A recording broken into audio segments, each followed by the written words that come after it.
Assalamualaikum warahmatullahi wabarakatuh. Hamdan wa syukronillah mabadah. Sahabat Arnews dimanapun berada, semoga senantiasa sehat walafiat dan dilancarkan dalam segala urusan kebaikan kita. Oke sahabat, ini menarik sekali ya, dimana ada kader Ansor, seorang kader Ansor. Lalu dari rugatnya dia ini adalah dari Madura ya, yang sangat-sangat saya apresiasi. Kenapa demikian? Karena beliau dengan gagah ya mengaku sebagai kader Ansor dan memakai baju Ansornya, kemudian berani mengkritik. Kritik bukan menghujat ya.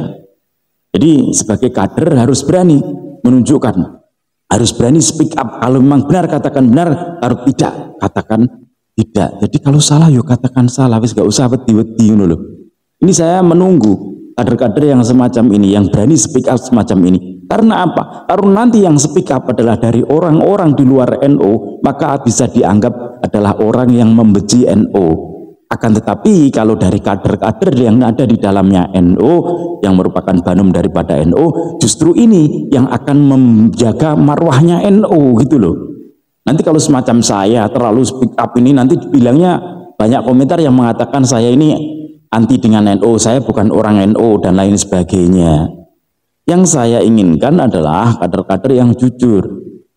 Kemana NU ini mau dibawa? NU itu rumah kita bersama. NU-nya nggak pernah salah dan NU-nya tetap keramat. Akan tetapi orang-orang yang ada di dalamnya ada oknum-oknum yang memang tidak bertanggung jawab dan perlu diralat gitu loh ya.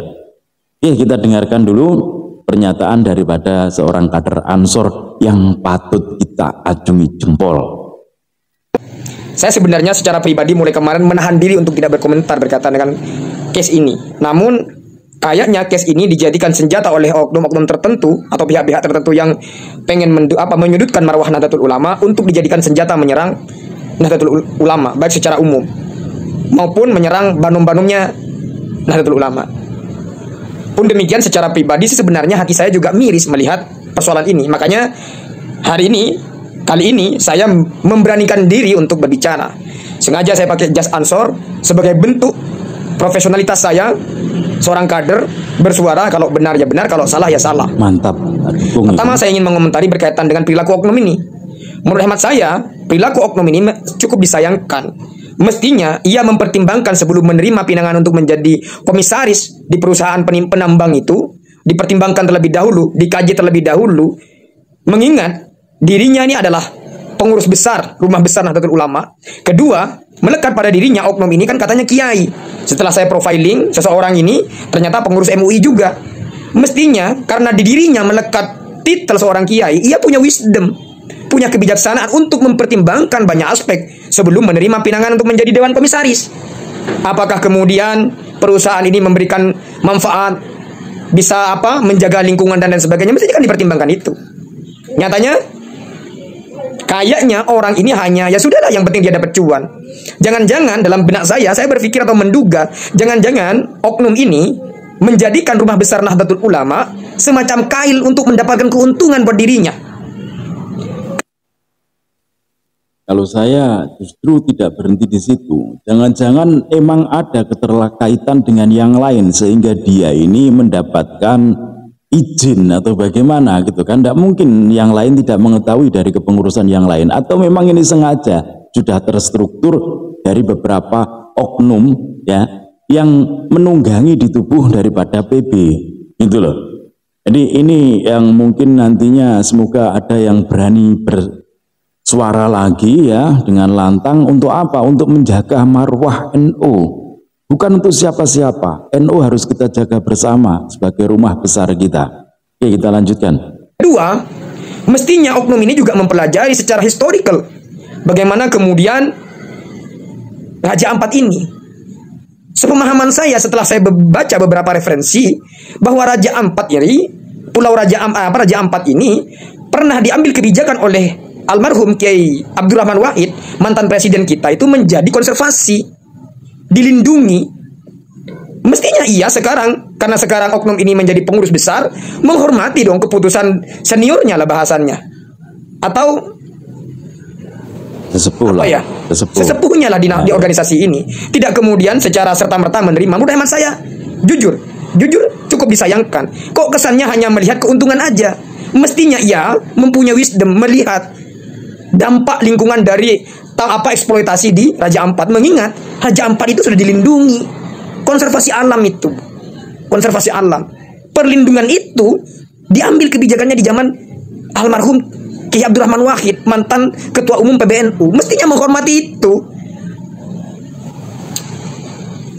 Gimana ya, saya melihatnya orang ini kok kesannya tidak punya, mohon maaf, ini hanya berbicara persoalan moral. Memang tidak ada yang salah. Tidak ada yang salah secara norma, ia mau menjadi Dewan Komisaris, tidak yang salah. Tapi ini persoalan norma, etika menurut hemat saya. Karena apa? Menyandang pada dirinya itu, melekat pada dirinya sebutan kiai. Karena ia juga pengurus MUI. Selain itu juga pengurus Rumah Besar Nahdlatul Ulama. Di pundaknya dipikul nama besar, termasuk kader-kader yang ada di bawahnya. Akhirnya apa? Karena kelakuan satu orang oknum, semuanya kena. Nama besar, Rumah Besar Nahdlatul Ulama, banom-banomnya juga kena. Kita dibully. Seolah-olah kita diam, seolah-olah karena yang melakukan itu adalah rumpun kita, seolah kita diam. Hati kita juga menangis karena perilaku-perilaku seperti itu. Nah, ini ya. Jadi sebenarnya banyak orang-orang dari kader-kader, baik kader NU maupun Banom NU, itu sebenarnya sudah menjerit. Memang benar, tapi belum berani berspeak up, belum berani bersuara lantang ya, menyuarakan. Karena dia itu takut nanti dianggapnya dia tidak menghormati NU, dianggapnya dia tidak merendahkan marwah daripada NU. Mohon maaf, kita itu justru ya, ketika kita itu mengkritik berarti kita itu ada rasa sayang terhadap NU, kecuali kalau menghujat. Kalau dulu-dulu orang-orang pada menghujat NU ya, ini secara itu ya, cara programnya ketika ada Islam Nusantara dibilangnya itu ANUS, aliran Nusantara. Kemudian dibilangnya Mbah Yai Said Agil Sirot sebagai PKI dan lain sebagainya, itu pada diam. Padahal itu adalah orang-orang yang nyata-nyata menyerang NU. Kemudian mengatakan Banser sebagai Banser dan lain sebagainya. Ketika Banser bertindak untuk menghalau HTI, ya, membakar bendera HTI waktu itu juga dibilang di framing dengan membakar bendera tauhid. Nah ini loh, orang-orang semacam ini kok kemudian dibiarkan, sedangkan orang-orang yang mengkritik NU secara baik ya, secara beretika, kemudian dibilang pemecah belah umat. Ini kesalahannya di sini. Jadi menurut saya ada beberapa oknum di dalam tubuh PBNU sendiri yang memang tidak menjaga marwahnya NU. Maka dari itu, ayo kita segera sadar bahwa NU ini harus kita selamatkan. NU ini harus kita kembalikan marwahnya. Itu loh ya. Dengan cara apa? Dengan cara ya kita kritik apa yang tidak pas di NU. Bukan kita mengkritik secara NU-nya, bukan kita mengkritik kepengurusan PBNU-nya, bukan, tapi oknum-oknum atau perilaku-perilaku oknum yang ada di dalamnya. Itu yang perlu kita kritisi. Yang penting kita sampaikan dengan cara yang sopan dan santun ya. Mungkin kader-kader yang lain diam, tidak berani berbicara. Mohon maaf, kalau saya sampaikan apa adanya. Ini saya sampaikan apa adanya. Saya sampaikan apa adanya. Dan ketiga, saya tidak mengurangi rasa hormat kepada kiai-kiai saya yang menjadi pengurus PBNU. Saya minta dengan segala kerenahan hati, tolong keluarkan orang ini, bersihkan Rumah Besar Nahdlatul Ulama ini dari oknum-oknum seperti itu. Keluarkan aja, buang aja. Jangan sampai karena setitik nila rusak susu sebelanga. Karena apa? Jangan sampai karena satu orang oknum yang menurut hemat saya tidak punya wisdom, rusak rumah besar ini, nama baik ini. Sekali lagi saya minta dengan segala kerendahan hati pengurus PBNU untuk mengambil langkah tegas terhadap perilaku oknum ini. Keluarkan saja. Kalau dia sudah tidak lagi menjadi pengurus PBNU, bebas mau menjadi Dewan Komisaris. Karena mengingat dirinya sekarang itu menjadi pengurus besar Nahdlatul Ulama, maka mestinya ia menjaga nama besar Nahdlatul Ulama itu. Nah, ini yang kita harapkan, seorang kader ya kayak gini, berani ngomong dengan objektif gitu loh, dengan jujur, apa kata hatinya sampaikan. Jangan pekewoh. Kalau kalian terus pekewoh, sampai kapan kalian mau NU ini dibawa hanya untuk numpang urip, hanya untuk orang-orang yang berkepentingan? Apa kalian tidak sayang dengan NU? Jangan justru sebaliknya, orang-orang yang mau mengkritik NU, padahal kritiknya juga beretika semacam Bang Zaki ini ya, Ini kritiknya beretika ini, bukan nggak beretika. Bahkan menyebutkan namanya saja tidak beliau ini. Jadi mohon maaf ya teman-teman yang belum sependapat dengan abang ini, saya rasa pelajarilah dalam diri kalian. Adakah kesalahan dalam diri kalian, ataukah kalian memang benar-benar orang-orang yang juga tidak peduli terhadap NU. Semoga bermanfaat. Wallahul muwaffiq ila aqwamit thoriq. Assalamualaikum warahmatullahi wabarakatuh. Salam NKRI.